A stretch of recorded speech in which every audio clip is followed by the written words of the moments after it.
Good morning, kids. It is your teacher here again. Today we'll be going over your math lesson for the home learning packet, pages 30, 31, and 32, which is your assignment for April 22nd, Wednesday. At first, we're finishing up understanding fractions on a number line, and you are just basically writing the fraction that goes with the point on the line that they list. And then we get into telling time down to the minute, which is a third grade standard. Unfortunately, we would, in class, use the Judy clock and the handheld clock to practice this. It is a review skill. We started working on this in second grade, and we had a unit on it in third grade as well. So this is something that you have already practiced and had many lessons with this school year. And then turning the page, it's more practice, drawing the hands on the clock to show the time, and then you finish up the packet with writing a word problem that can use one of the times shown on the clock. So I started here with a tool to just show you basically, or walk you through how to determine the fraction for a given point on a line. So the first thing we need to do is find our anchor numbers. We've got our whole number 0 here, our whole number 1, our whole number 2. Let me just cover up any distractions. The next thing I need to do is figure out, okay, what are the unit fractions here that this line is divided into? So how many equal parts do you have in between each whole number? And so I can just count them. 1, 2, 3, 4, 5, 6. So the first part is divided into sixths. Let's just make sure the second part is divided into sixths as well. 1, 2, 3, 4, 5, 6. So for each one of these fractions, I'm going to have a 6 in the denominator. 6.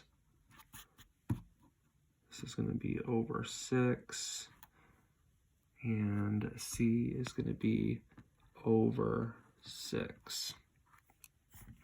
And now I just have to figure out, okay, how many sixths? So I've got 0 sixths at 0, 1 sixth, 2 sixths at A, 2 sixths, and then for B here, I know that 1 is 6 sixths, so I'm going to go one more, 7 sixths, 7 sixths, and so B is 7 sixths, 8 sixths, 9 sixths, 10 sixths is C. And if I'm counting correctly, when I get all the way to 2 here, I should have double the number of sixths, so I should have 12 sixths. So I'm at 10 sixths, 11 sixths, 12 sixths. So when you do the problem on the first page of this assignment, page 30, then you just need to find the unit fraction and then count up, starting from the first number given. Hope that helps you solve that top part. And then for telling time, this is a review, and in class we would do many repetitions. We would practice telling the time, we would practice showing the time, we would practice drawing the time. This is kind of an awkward format for that. But as a review, when you write the time, you write the hour first, you separate the hour with a colon, and then you write the minute last. The hour is determined by where the shorter hand is pointing on the clock. The minute is determined by where the longer hand is pointing on the clock. And for the hour, it's the big number. So you use the big numbers 1 through 12, and the hour is the one that it's either pointing at directly or it has most recently passed. And we'll talk about that more in just a second. The longer hand points to the exact minute. So if you're using the bigger numbers, every big number is 5 minutes. So the 1 is 5, the 2 is 10, the 3 is 15. But if you're telling time down to the minute, you use the tick marks that are in between the numbers. Let's look at a couple of examples. It's a good thing you don't have to draw the clock faces because that's a little bit more challenging. So here I'm trying to determine what the time is on the clock, and looking back here, the shorter hand names the hour, the longer hand names the minute. I'm looking at this, and we've studied many examples like this. The hour hand is the shorter hand, and it's pointing at what appears to be the 7, but if you look at the time overall, we can see that it's not quite 7 o'clock yet. It's almost 7 o'clock. So the hour here, we're still in the 6 o'clock hour. It has not crossed into the 7 o'clock hour. It will cross into the 7 o'clock hour in 10 more minutes, but we're still in the 6 o'clock hour. So I'm going to label the hour first. It's 6, and I'm going to separate it with a colon, and I can count up the minutes. Here, I've got it pointing directly at one of the bigger numbers, so I can count by 5s. I start at 0, 5, or 05, 10, 15, 620, 625, 630, 635, 640, 645, 650. 650. Now, if that long hand was pointed a little bit farther in between, we would be looking at these marks here, and we would look in there and count. Okay, 651, 652, 653, 654, and then we land on the big number again, 655.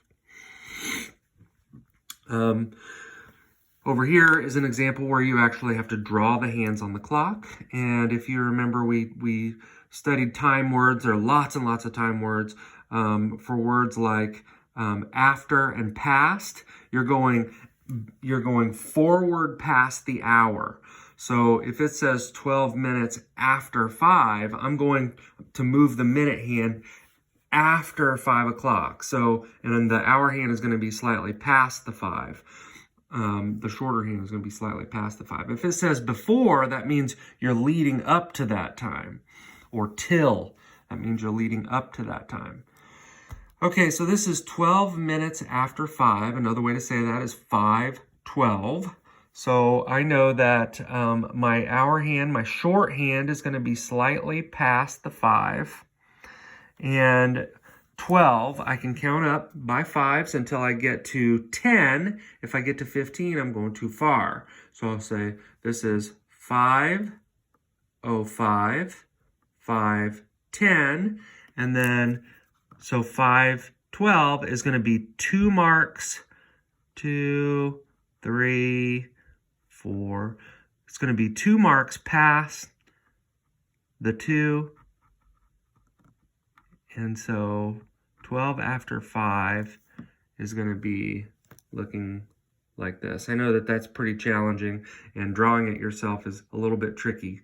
But you want to point it right at that hash mark that would be the 12th minute. Now, if you really want to make sure, you can count up by each of the 1 tick marks, 01, 02, 03, 04, but it's best to skip ahead 5 at a time because you don't want to count 1 tick mark at a time all the way up to like 55 or 57 or something way up high like that.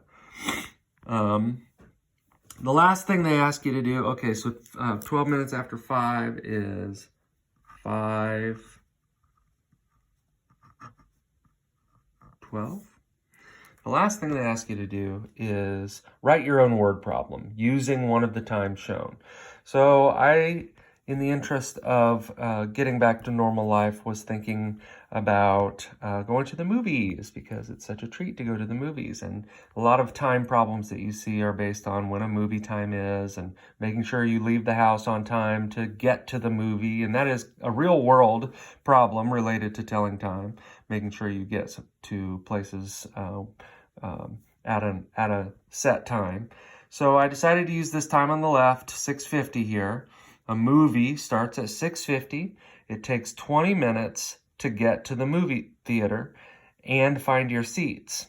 What time must you leave to get to the movie on time? I'd say it's best to use the clock as a tool to count. So if the movie starts I'm going to go back to this clock here. If the movie starts at the time shown on this clock, and I know that the amount of time it takes to get to the movies, I'm wondering if I should start at this time or plan to end at this time. Should I count forward from 6:50 by 20 minutes, or should I count backwards by 20 minutes from 6:50?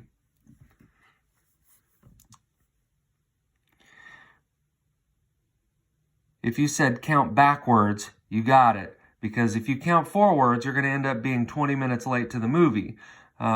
So the idea is you want to arrive by this time. This is your end time. When you have word problems for time, you've got a starting time, an ending time, and an elapsed time, like how long it takes between the two times. So the ending time in this situation is 6:50, and the elapsed time is 20 minutes. So I want to count backwards 20 minutes from 6:50, so I can look at my clock and actually use it as a tool. I can say, okay, the minute hand has to go back by 20 minutes. I'll go, so I could just take 20 minutes off of 6:50, or I could count it back. 6:50, here's 5 back, 6:45, 10 back is 6:40, 15 back is 6:35, and then 20 back would be 6:30.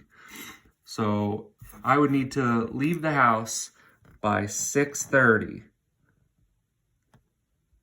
to get to the movie on time.